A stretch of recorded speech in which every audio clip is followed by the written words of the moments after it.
இந்த உலகத்தை நியாயம் தீர்க்கிற இயேசு வரப்போகிறார். இயேசு இந்த பூமியை நியாயம் தீர்க்க வரப்போகிறார். அவன் கிரியத்தக்க பலனை கொடுப்பதற்காக இயேசு இந்த பூமியை நியாயம் தீர்க்க வரப்போகிறார். அவர் நியாயம் தீர்க்கிற நாளில் நீ எங்கே போய் நிற்பாய்? நீ பாவம் செய்தாய் என்றால் பாவத்திற்கு தண்டனை மரணம். நீ இயேசுவை பிடித்தால் என்றால் நீ உன் வாழ்க்கையில நித்திய ஜீவனை நீ பெற்றுக் கொள்ளலாம். எனக்கு அன்பார்ந்த சகோதரா, இனி காலம் செல்லாதது, இனி காலம் செல்லாது.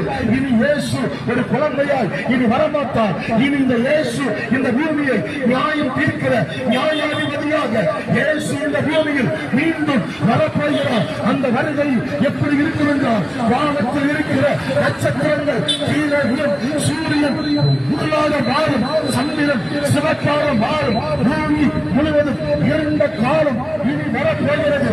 அந்த இருண்ட காலத்தில் நீங்கள் எங்கே போய் நிற்க போகிறீர்கள்?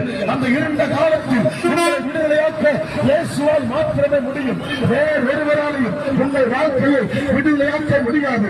என கண்டார்ந்த என் ஜனமே, இந்த நாளே உங்களுக்கு ரட்சணியனா, இந்த நாளே ஒரு மீட்பினா, இந்த நாளே இந்த வார்த்தை கேட்டுக் கொண்டிருக்கிற என் ஜனமே, நீ மனம் திரும்பு, நீ பாவத்திலிருந்து வெளியேறா, நீ இயேசுவை ஏற்றுக்கொள். உன் வாழ்க்கையில ஒரு பெரிய விடுதலையை இயேசு